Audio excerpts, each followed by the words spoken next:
একটা অন্য জিনিস বানাচ্ছি, আমার খুবই পছন্দের জিনিস, সেটা হচ্ছে ঠেকুয়া।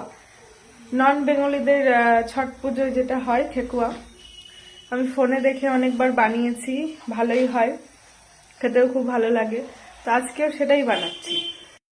এই দেখো, মা ওদিকে বানিয়ে দিচ্ছে বসে বসে একটা একটা করে, এই যে। আর আমি এবার একটা একটা করে গরম তেলে ছাড়বো।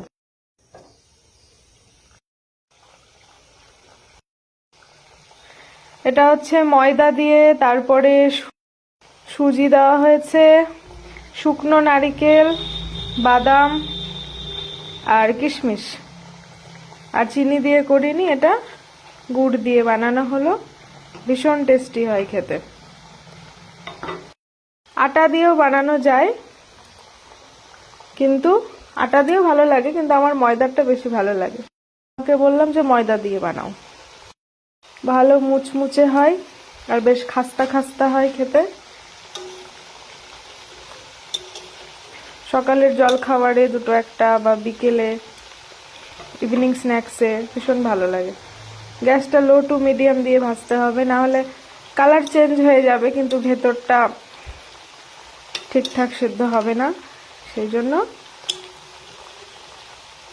গ্যাসটা লো টু মিডিয়াম দিয়ে ধীরে ধীরে ভাজবো। দেখো সুন্দর ভাজা হচ্ছে আর সুন্দর একটা গন্ধ বেরোচ্ছে, সুগন্ধ। এবার ভাজা হয়ে গেছে, এবার তুলে নিচ্ছি। কালারটা দেখো, সুন্দর কালার এসছে, কিন্তু বাদাম ফাদাম গুলো অনেকগুলো খুলে খুলে পড়ে গেছে তেলের মধ্যে। কালার কি সুন্দর এসছে দেখো,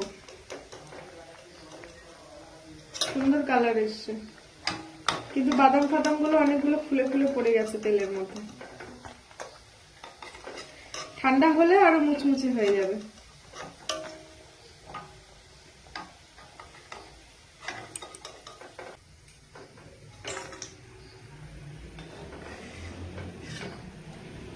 তোমরাও বাড়িতে বানিয়ে ট্রাই করে দেখো, ভীষণ টেস্টি লাগে খেতে।